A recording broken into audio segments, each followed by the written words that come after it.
ようございます。パティシエール、今日のおやつです。今日のおやつはショコラテリーヌです。抹茶味とスイートチョコ味、2種類のテリーヌを作りました。とっても美味しいです。ぜひ作ってみてください。まずはバターとチョコレートを湯煎にかけて溶かしていきます。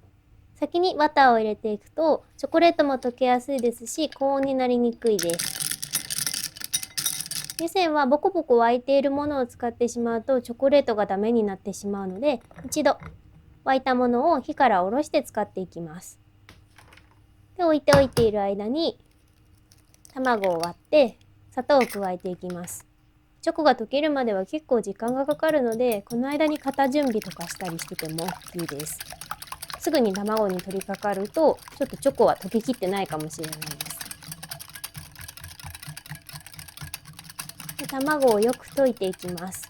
砂糖を入れてからたくさん混ぜてしまうと空気がいっぱい入ってしまうので、砂糖を入れる前にしっかりと卵白が粉々になるようにですね、しっかり卵を溶いておきます。そして砂糖を加えてよく混ぜていきます。ここでは泡立たないように優しくすり混ぜるような感じですね。ザリザリじゃなくなれば OK っていう感じです。チョコレートとバターも溶けましたね。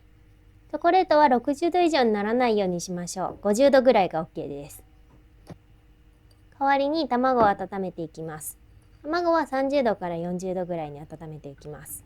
卵が冷たいと後でチョコと混ぜた時に固まってしまうんですね。なので温かくしていきます。できたらチョコとバターをよく混ぜていきましょう。これはただ混ぜるだけで OK ですね。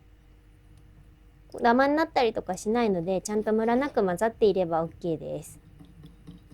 よく混ぜて、ゴムベラでも底を見たりして、溶け残りがないかどうか確認しておいてください。艶があって綺麗ですね。ここに卵をこして加えていきます。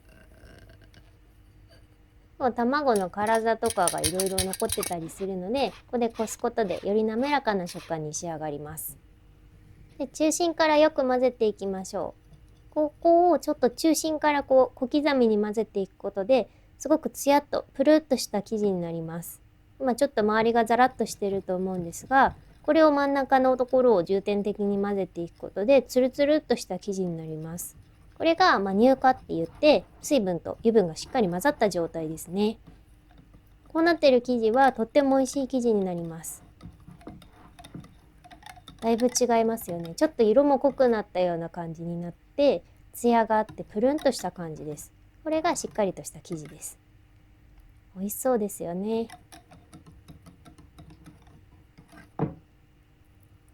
この状態になったらゴムベラで溶け残りや混ぜ残りなどがないかどうかだけ確認して型に流していきます。ショコラテニーヌって本当に美味しいですし、この見た目がもう生地の状態がたまらないですよね。この時点でもう飲んじゃいたいぐらい美味しそうですよね。どうでしょうか。とても簡単だったと思います。あとは型に流すだけですね。型にはクッキングシートを敷いています。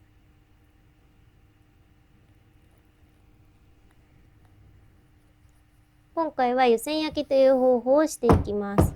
さっき卵を温めたりチョコを溶かすのに使ったお湯を、もし冷めていれば少し温め直して60度ぐらいですねにしたものを5ミリから1センチぐらい注いで焼いていきます。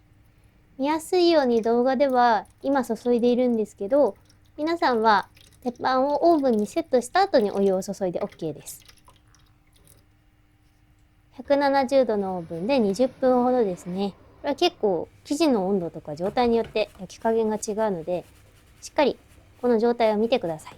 フルフルしていて表面はしっかり固まっている状態になっていれば OK です。粗熱が取れたら一晩冷蔵庫で冷やしていきましょう。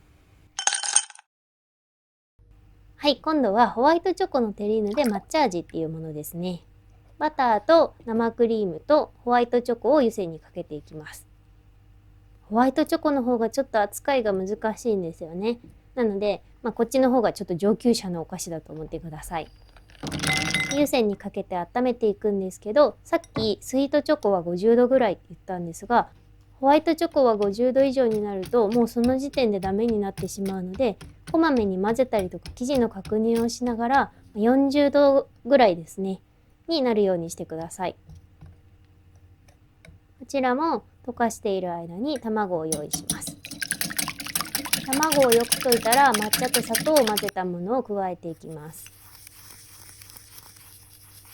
これはグラニュー糖を混ぜてちょっと抹茶が混ざりやすいようにしています。抹茶も結構ダマになっちゃうので、これはもう空気が入ってもしょうがないので、結構しっかりよく混ぜてあげてください。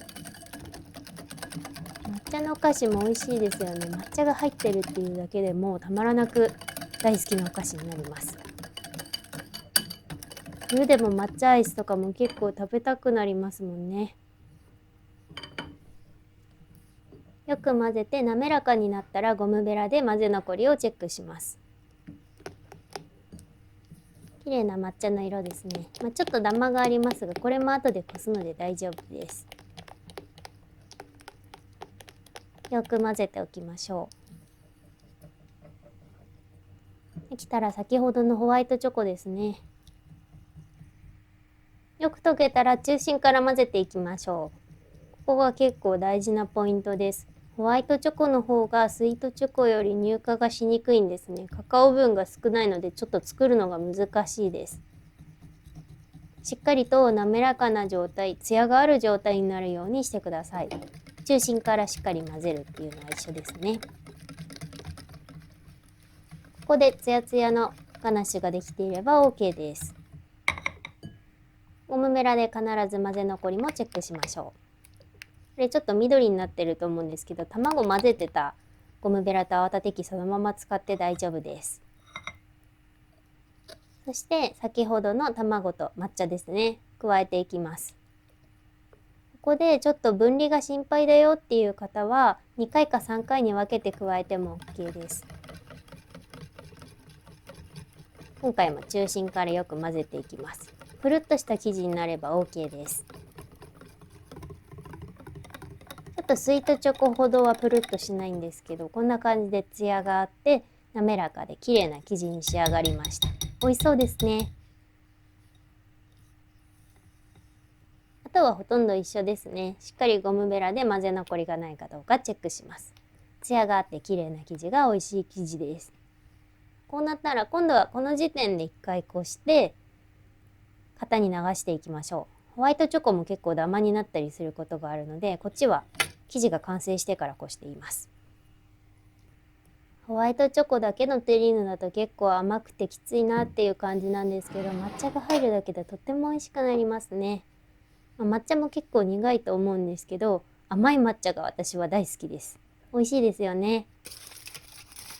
こちらは綺麗な緑に仕上げたいのでアルミホイルをかぶせて焼いていきます。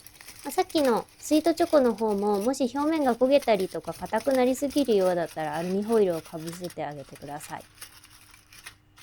この時ちょっと型が食い込んだりしないように気をつけましょう。そしてこちらも湯煎焼きです。こちらは160度で40分から45分ぐらいですね。ちょっとスイートチョコよりも色がついてしまうことがあるので10度低く焼きました。仕上がりはこんな感じで、同じような感じですね。表面はちゃんと乾いていて中がプルプルしています。